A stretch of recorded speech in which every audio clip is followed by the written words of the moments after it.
Hey everyone, welcome back into the Dom Giordano Show. It is that time of the year. Catholic Charities is a huge thing in our area, without a doubt. We've all grown up with it, known it.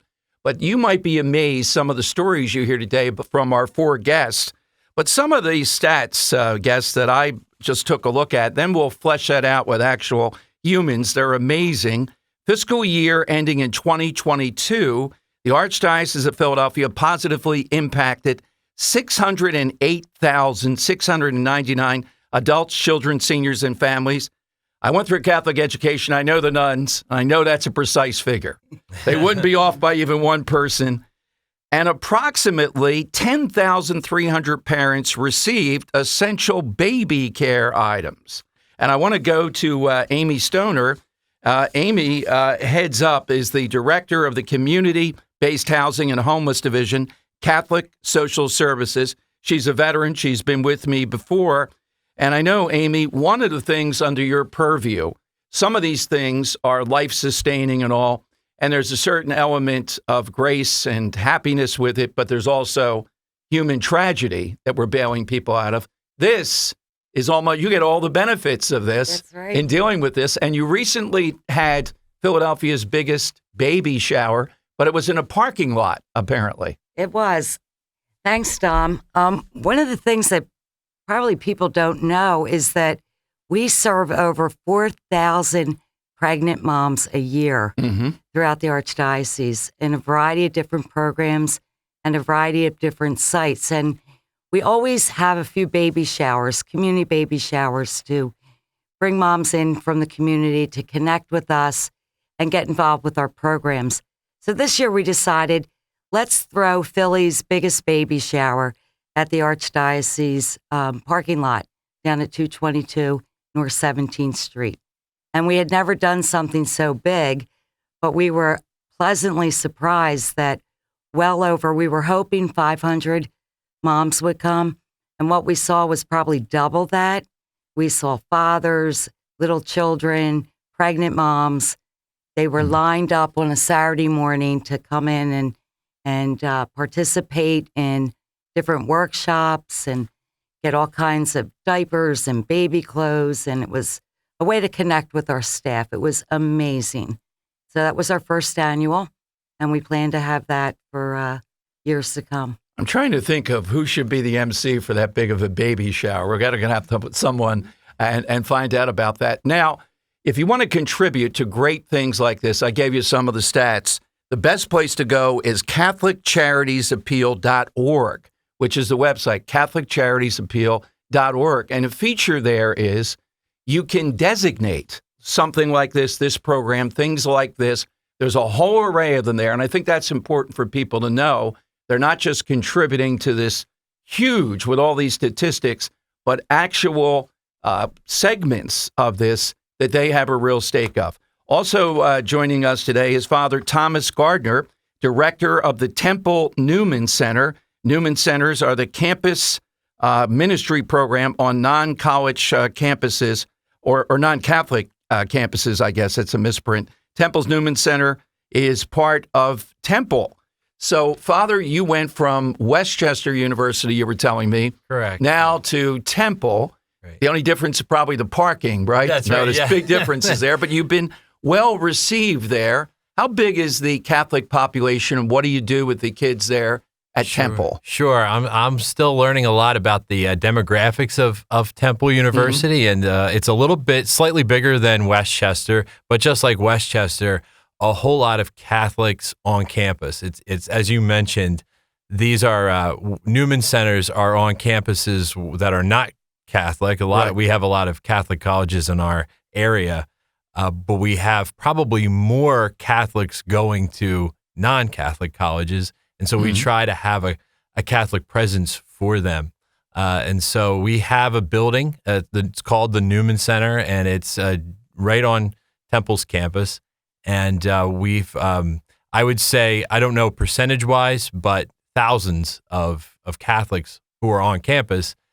Not that many who are actually actively practicing maybe their faith, but still several of them. And And one of the common themes between what we do at the Newman Center on the campus and what the rest of the guests are doing is, and what this Catholic Charities appeal supports, is a lot of our work. Is not excluded to simply Catholic people, but we reach out to everybody. That's a key point, and we try to reiterate that every year. But you are the person. I had it next year as a question. You're intuitive. That a lot of folks benefiting by this are not Catholic. It is not. We don't ask you if you're Catholic or not. We just ask to serve you. How can we help you advance? Sure. Yeah. And when you think of Catholic Charities, a lot of times you might think of some of the things that are happening at places like St. John Hospice and where we serve those who are in poverty in a financial sense. But I think on a college campus, there's a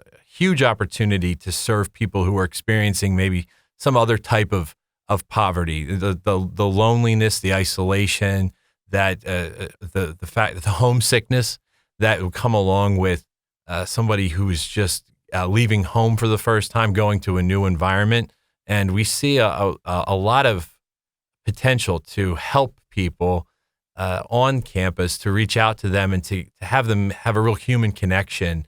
And we don't look for somebody's baptismal certificate or ask if they're Catholic. It's just that human one-on-one interaction that you have an opportunity to. Well, I'm glad you came, because this is something I don't think of, didn't know with Catholic Charities, and think about it, the need that's there at a place like Temple. Also joining us here in the Dom Giordano program is Suzanne O'Grady Loretto. And Suzanne, you combined two of the big ethnic Catholic groups there. The Irish, I think, and the Italians. Couldn't squeeze the Poles in there or something like that anywhere else. And you are the Assistant Director of Catholic Housing and Community Services. So give us an idea of what you do and the scope of that and where these contributions go in your realm. Sure. Thanks, Dom. Catholic Housing and Community Services is the division that focuses on supporting seniors. We address physical, emotional, and spiritual needs through a variety of different programs. You know, seniors like us, they just want to be in their homes. They want to be productive.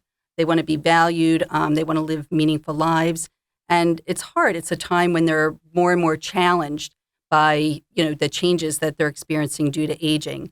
So we have three main components to our programs.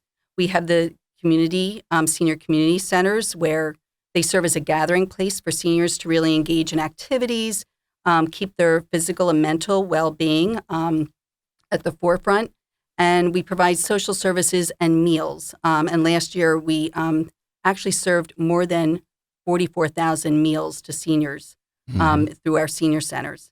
We also have parish-based social work. And we bring experienced, really skilled social workers to support our aging parishioners and folks in that area, not necessarily just Catholics, as Father said, as they age.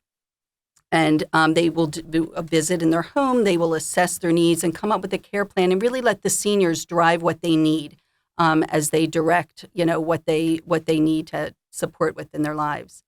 And then finally, we have senior housing. Our seniors live in housing that's not safe. We all know how everyone's struggling with affording housing these days.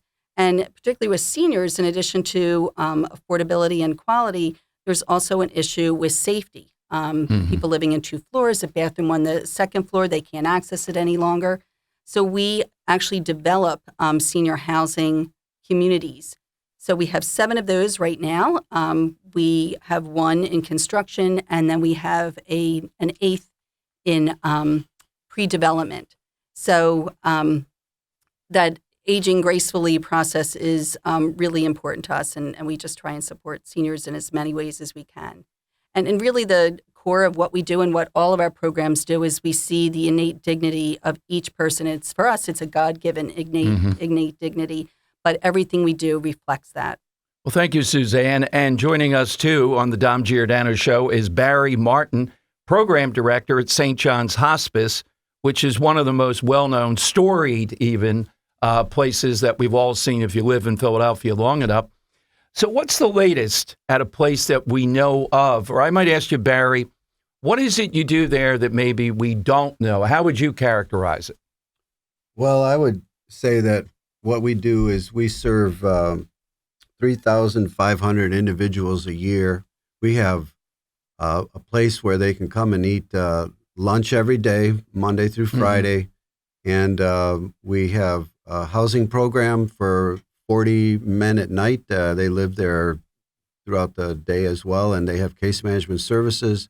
We have a program where we serve 30 men every single night who walk in, and they leave in the morning. That's called our coffee house program. And all of this is really made possible by a lot of volunteers that come and help us. And in fact, we have 13,000 casseroles that we end up serving to the homeless men and women at lunch. And so I would say that the first thing that people really recognize when they come in there is that it's a safe place. It's a place where everyone is welcome. It's a place where we have a What's the location now, Barry? Where is it now? It's 1221 Race Street. Still it's in there. Okay, between right. Yeah. 12th and 13th Street on Race. If you drive down Race, you're going home, you'll see the homeless Jesus statue on your left-hand side. It's a very famous statue around the world.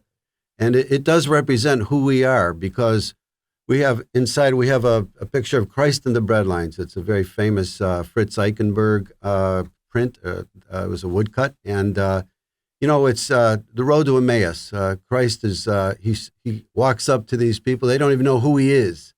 And that's what we kind of serve the people. We see Christ in others, and we want to be Christ's hands, eyes, mouth. We want to reach out to these people, and we want to serve as well as we represent the Catholics, and anyone who gives us any kind of donation and help throughout the year. We want to be there for them as well. Well, I have to say, much different than some years in that this year we have 4 people and 4 stories. We've talked about the macro in other years. Listeners are actually hearing more the micro of some of these services this year. And again, if you want to contribute, CatholicCharitiesAppeal.org is the place to go. And you can designate any one of these programs we've talked about. With Suzanne, the senior programs that are going on. With Barry, I would say internationally famous St. John's Hospice. Father Gardner over at Temple at the Newman Center. And Amy Stoner with programs like the Philadelphia's Biggest Baby Shower. Just go around quickly. We have just a couple of minutes. Father, what's the best thing you can tell us about contributing to Catholic Charities that you witnessed personally? What does it do? Well, I think it gives us an opportunity to really have a human interaction with kids or students on campus. Right. Which right now there's when you walk around campus, everybody's looking at their cell phone and has their headphones in their ears, and the fact that we're able to have money to have an actual building on campus provides us the opportunity to physically be there and invite people to come and, either do something very human, have spaghetti on Thursday night, or to play the video games. Of course, the video games. Many ways to get to God. And Amy, number one thing with you that you would say this money goes toward. What's your thought? That we're so dependent on the Catholic Charities Appeal and the I Give Catholic initiative to just be able to provide services and support where other organizations can't do it. And, just every day there's this opportunity to be able to witness all the good that comes out of the donations to others, whether we are supporting a mother with her children in recovery from addiction, or we are supporting children in after school, and again, pregnant moms and their families. Amy, thank you. Barry, how about you? A quick thought. We just completed our 3rd Boot Up Philly drive, where we were able to provide 1,000 boots, 1,000 coats, children's clothes, and women's necessities. And that's something that we really look forward to every year. It's a very special event for us, and people can always access that part of our program, Boot Up Philly. Thank you, Barry. And Suzanne, we finish with you. A quick thought on the senior piece. It's everything from the smallest interaction to a senior really feeling heard and respected at a time when they might be experiencing isolation and fear, to making sure that people have safe, affordable housing, opening a housing site, somebody signing that lease and saying this is the most beautiful place they've ever lived in their life. Thank you very much all for coming in today. And again, CatholicCharitiesAppeal.org. Any amount counts, and you can designate where you'd like to go. Father, Amy, Barry, and Suzanne, thank you very much, and thanks for the work you're doing. Dom Giordano Show continues coming up next here on Talk Radio 1210. Dom Giordano, weekdays noon till 3 from Talk Radio 1210, WPHT.